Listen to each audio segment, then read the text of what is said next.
Debout pour le travail et pour l'éthique avant qu'il ne soit trop tard. Debout en nous rappelant devant chaque choix, chaque action, la pensée d'Emmanuel Kant.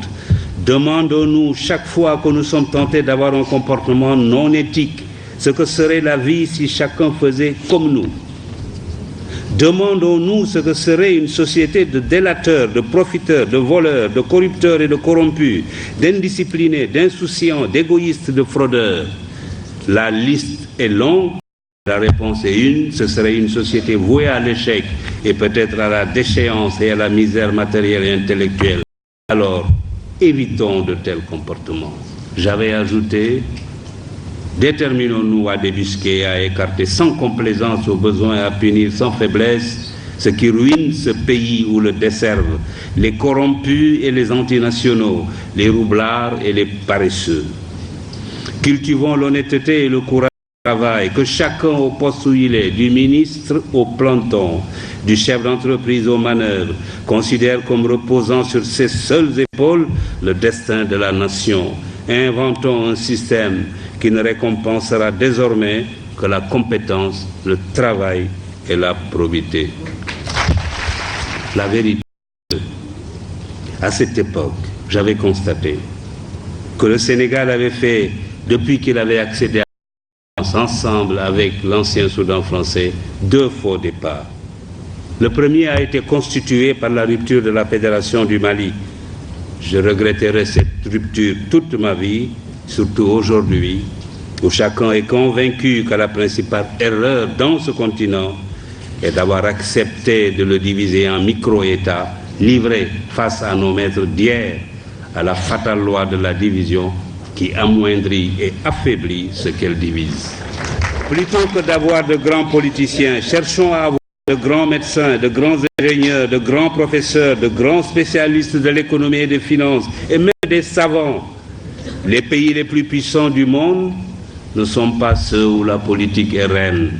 C'est plutôt le contraire. Les Marocains ne sont pas les seuls à se soucier de l'éducation, du travail et de l'Asie du Sud-Est. Les organisations internationales et même les pays développés ont décidé de s'engager sur la voie de l'éthique.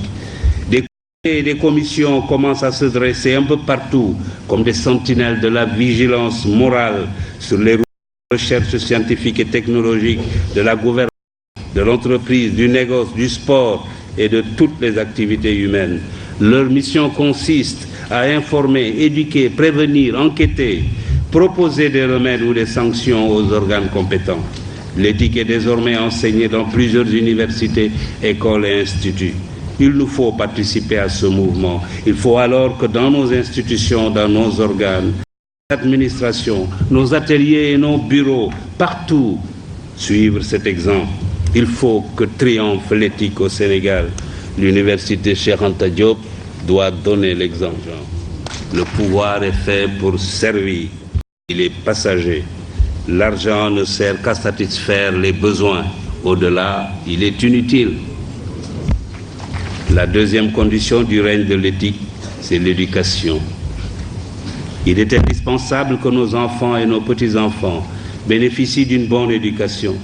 Tous mes amis des pays émergents me le disent, la clé de la réussite, c'est l'éducation.